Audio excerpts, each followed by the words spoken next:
Hello and welcome to this video coverage of the second round of the 2017 Tata Steel tournament.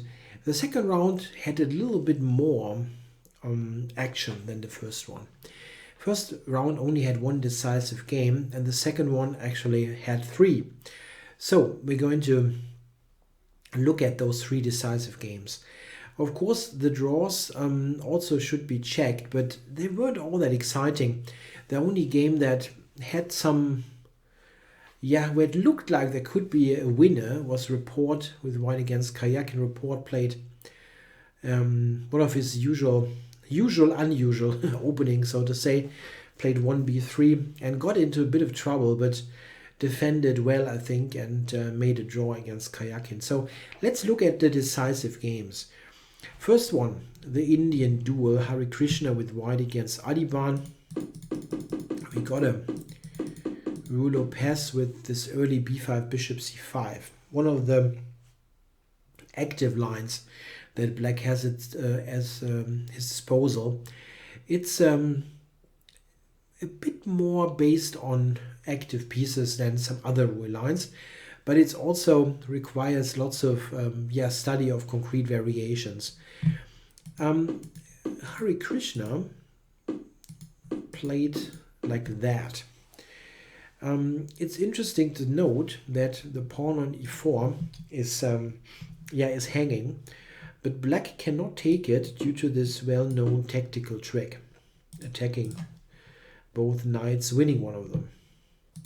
However, after the capture, Black can take. Interesting. Now the double attack is answered by queen to e8. Okay, so Black saved his knights.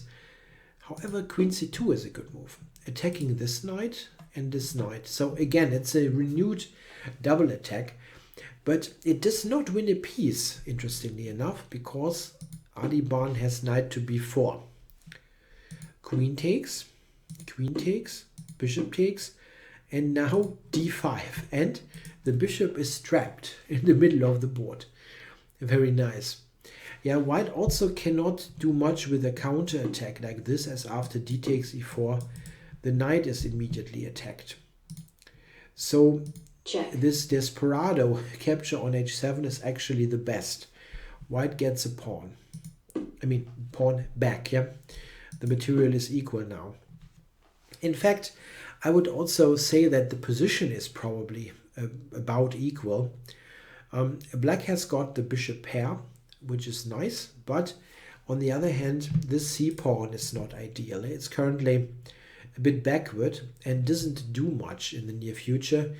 Also, Black's b6 bishop is looking at a very well defended pawn and it's not doing that much. It's interesting to see that Hari Krishna actually does not mind to give up the full bishop pair. Yeah, so two knights against two bishops. These situations can be very favorable for the bishops if the position is opened up and the structure is well suited for those long-range pieces. However, here things are not that clear. The white pawn structure is very sound and it's not so clear what the bishops are going to attack. So even I, being a big fan of the bishop pair, I'm not sure here how much this is for Black. I think I would still rather be Black, but I don't think he has a huge advantage. I think both sides played very reasonable in the next couple of moves. White put this knight on d3, which is kind of the obvious square for it, looking at important squares. And the crisis in this game is coming now, when Hari Krishna all of a sudden played h4, attacking on the king side. We have to see that the black king is not particularly well defended, and white has a threat. His idea is to take on g5 and then gain the e5 square. So black cannot just play whatever. I'm just doing this like this, this, and white Check. will jump into this fantastic square and win quite easily. Yeah, the g5 pawn is going to fall, and yeah, it's fantastic. So he had to take. Check. Knight takes. Check. Yeah, where to go now with the king? If you go back, yeah, like let's do a conservative move. King back, white will go here. And this does not look nice. Yeah, there's the threat of knight d6 winning the game. So probably black has to capture. And this is extremely uncomfortable. The bishop on b6 does not help black here at all. The c6 pawn is weak, and all in all, white is a lot better. Actually, black only has one good move. King g5. You have to step forward. Yeah, but this is not an easy decision. Check. Knight f3 check. And again, what are you doing? Are you going to take that pawn, or are you going back? The alternative would be king g6, ignoring this pawn. But this is definitely going to favor white. And it's easy to see why. Something like g5 will get rid of this pawn. And then again, e5 would be a fantastic destination of the white knights. So Adiban took this pawn. And this is the right decision. It is only putting black in a situation where with this king on g4, you have to be extremely precise. If you make one mistake, you're just going to get checkmated. Rook h1, no? That rook is lining up. The next rook is also close. King f5 is the best move. Check. Check.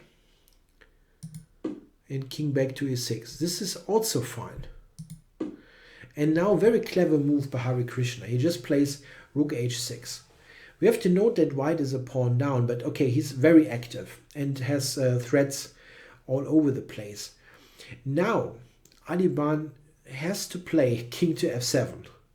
This seems to be the move that keeps everything balanced.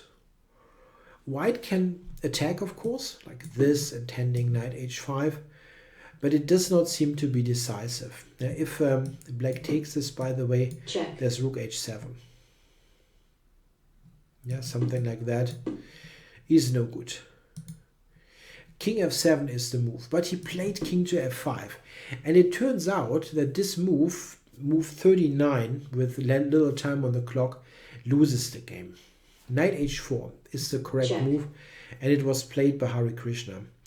The toughest move now would have been king e4. It looks a little bit suicidal, but this would have been actually not that easy for white. At least there's chances to go wrong. The simple looking move king e2, for example, isn't directly winning due to bishop takes d4. Yeah, white has a ton of check, checks, and it looks very threatening, check, like this. But at the end, check, e3 is also falling, and white is a little bit down in terms of pawn count.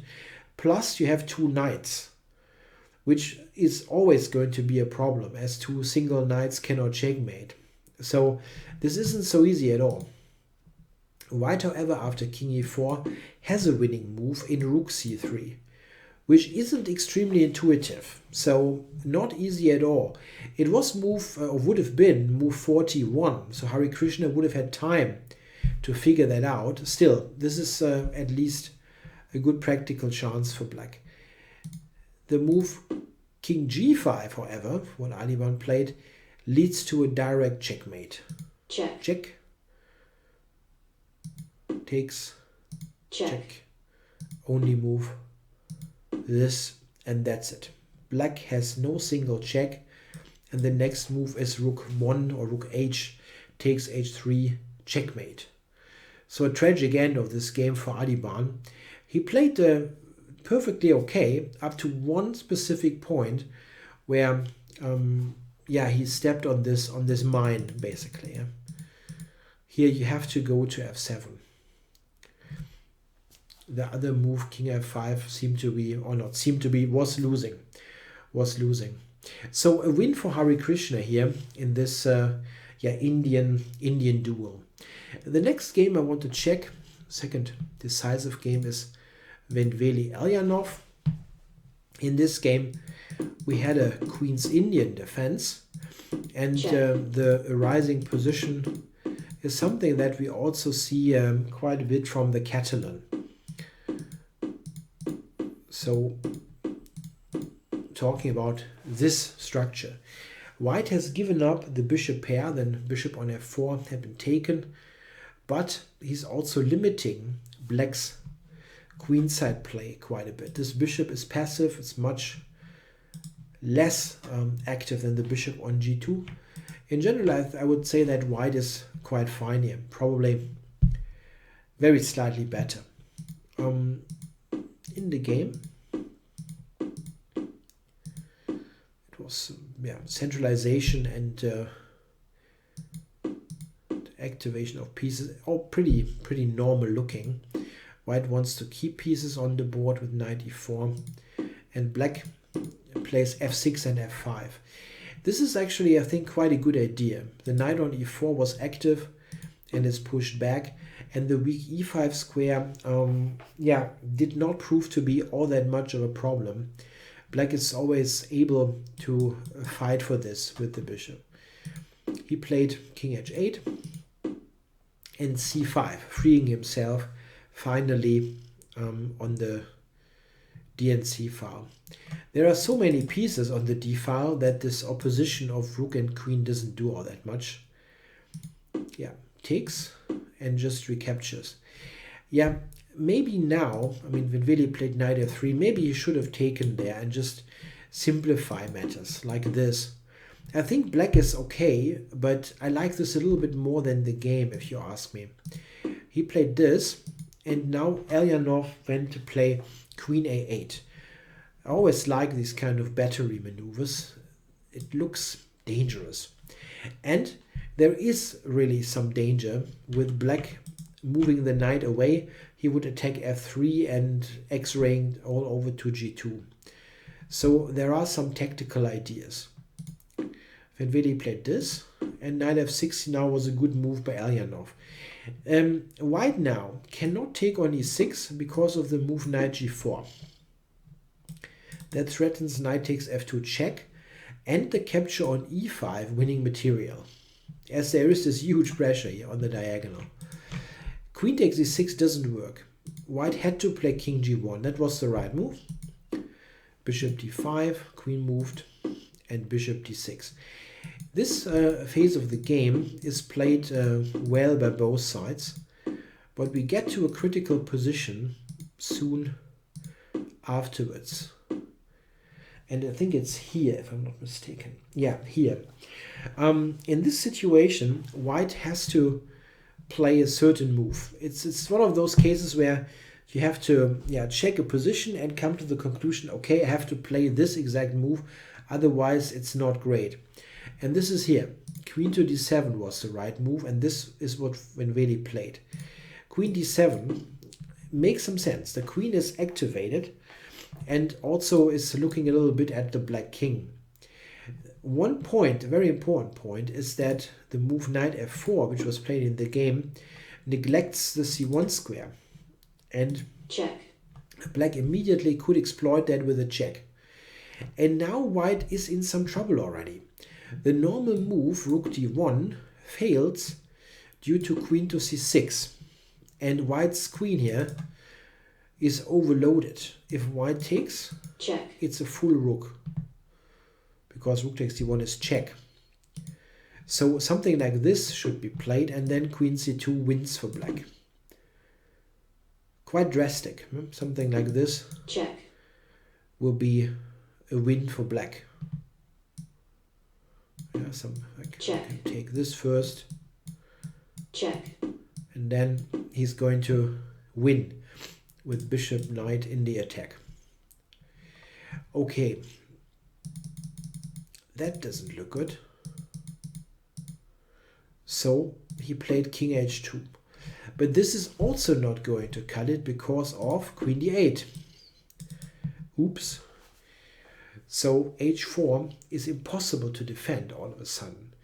So that was a pretty substantial mistake by Venveli, that knight f4 move here. Yeah, white now is lost. There's just not much that can be done. H4 gets taken, and white's king is weakened in a way that cannot be repaired. That was a kind of a desperation decision to take on d5, but again, it was beyond repair. The e-pawn looks dangerous, but black is just a bit too quick here. He's threatening rook c2, and then the white king will be will not be surviving this. So a good win by Elyanov, played a solid setup, and then Van Vele made a mistake while the clock was ticking down, a tactical misjudgment, probably. Okay, so Elyanov is on 2 out of 2. Yeah, he's won the first round and this round as well. Final game to check is Magnus Carlsen's game. The world champion plays white against Radek Wojtaszek, and we got a Najdorf, and Carlsen now plays a3. Yeah, is that the refutation of the Najdorf? I don't think so. Okay, it has been played already in the first round by Kayakin with white against Anish Giri. And to be honest, I don't understand the move at all. I mean, I understand the idea to just bring something new, yeah, just try a new idea, something that has not been analyzed to death, but I'm not quite sure what a3 actually does. One thing that I thought would be interesting, but was not played, not this time and not in the round before, was g6, yeah, going to a dragon setup. I would really think that a3 is a bit of a useless move in the dragon. I mean, in long castling scenarios, a3 looks completely wrong. And if you castle short, what exactly is a3 doing? I'm really not sure what the idea is against the dragon. But it wasn't played. e5 was played. Of course, that's not a bad move. I'm not saying that, but I just wondered, yeah, what happens after g6? Yeah, Carlsen plays knight f5. Interesting choice. The knight's best square, if it weren't for tactics, is f5 here. Often in the Najdorf, if you look at this, for example, the knight goes back to b3 because of this idea. If it wasn't for this d5 idea, knight f5 would be great because the knight would actually return to good squares. On b3 it is bad, but this is answered by d5. And black is fine. Yeah, white shouldn't lose the knight. In fact, here, after something like this, we get a position that is quite comparable to the game. However, the difference is, instead of bishop e2, white has played a3 in the game. And this is actually a lot better in comparison for white. We'll see. Yeah, see the comparison. Yeah? a3 instead of bishop e2. And why is this better for white? Because of this move played by Carlsen, blitzed out by him. That was all part of the prep. This is a good move. g7 is attacked simply by the knight. And black cannot play the move g6 because all of a sudden this move is going to work. Queen takes e5, threatens to win the rook in the corner. And the natural covering, knight c6, fails due to the nice trick knight takes d4. Check. Wins huge material. Or this Check. Also winning material. So it's a funny trick. Knight takes d4, just winning a pawn. Very nice. That means that after queen g4, black actually has to take the knight. And now white recaptures with the queen. And I think this was an excellent preparation by Carlsen. Not because this position is all that brilliant, but it is a position that is perfectly suited for his playing style.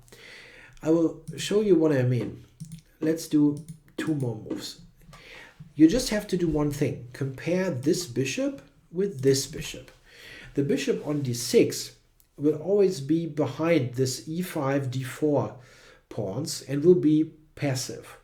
The bishop on this diagonal here by white is always going to pressurize black from the d5 square, from the b3 square, always putting pressure on f7 and in general on black's position. It's just a little bit better for white and it's totally risk-free. Carlsen is excellent in those situations. It's not a huge advantage by any means, but it is very one-sided. The computer actually thinks this is equal, which might be the case in the long run if you have a machine defended, but for a human player, no. It's really, really uncomfortable. And I also think that the computer is a little bit underestimating the long-term ideas. I think white is definitely for choice, especially in a real practical game. Also note that h4 was quite nice with the rook coming into the game like that. The other rook is also going to be used right from the starting position. Check. White does not need to castle here anymore. That being said, the whole situation is not desperate for black at all. It's just a little bit better for white. He's going to probe, do little things and see what happens. In fact, we come to this situation here on move 30, where Carlsen is up roughly 30 minutes and still has this nagging pressure. Note that what is important for practical chess, if you have a situation like that comparable to white's here, you're a little bit better and the opponent does not really have any active possibilities. In this situation, it's often a good idea to build up some clock advantage, play quickly. Use the fact that your position is easier to play. If you have an easier to play position and you get the other guy into time trouble, often this will be a huge factor. With little time, defending such a position is a real pain. So use your the simplicity of play that you have. Use that to play quicker. And this is maybe what also happened here a little bit. Wojciech is down to 5 minutes, which is not huge time pressure, but still, he now plays queen to c6. And I don't understand it. Sorry, he just gives this pawn, and he does not have any compensation for this. Maybe he just miscalculated something. I'm not quite sure what exactly. Yeah, moves that kind of make some sense, like maybe this one, maybe this was the idea, but white can take. Yeah, note, this is check, not going to end check, check, all that well. checkmate. Tough to say, but this is an easy tactic, taking on g6. So I don't really believe he overlooked that. He played rook e7, and now, yeah, well, you cannot take here. You can, but white takes here, and I don't think he overlooked that. That's also pretty simple to see. I don't know. In the game, he just continued here. Queen c7. Yeah, taking on c2 isn't all that great. Yeah, white will get an attack like that, and this is also still quite weak. Yeah, oops, sorry. Queen c7 was played, and yeah, white didn't trade. Yeah, the black king is potentially a bit weaker, and white can slowly improve. And he's got a pawn now to boot. Pretty nice.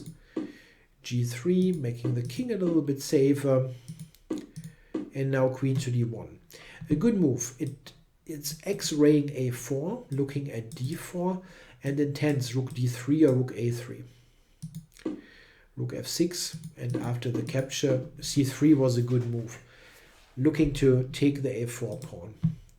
After this, and rook takes a4, Wojciech did resign already. He cannot take here on b2, as queen b4 is going to be a disaster. Yeah, it's quite clear. Yeah? Black cannot go Check. to this. Check.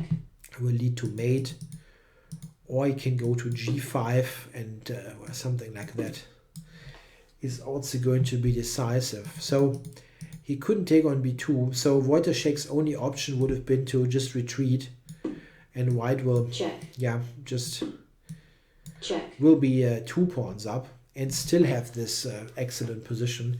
And he decided to probably save a little bit of energy and just, yeah, throw in the towel. Yeah, a good game by Carlsen, a very typical game.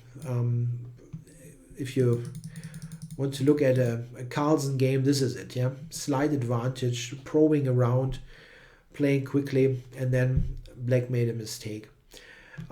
This was, I think, an interesting preparation. This is right up his alley, this kind of position. And I don't think it was a good decision by Wojciech to allow this situation. Of course, he probably, I don't know, maybe he had anticipated it. He played this quite quickly. And this, I think, is not a good prep. I mean, maybe the position isn't bad, but it's just the wrong kind of position, I think, against this particular player. So we had 3 decisive games. The world champion is on the scoreboard with a win, but Alyanov is leading the event with 2 wins out of the first 2 rounds. So I hope you enjoyed the coverage for the second round. I hope the sound was fine and there is any sound. Okay, guys, thanks for watching.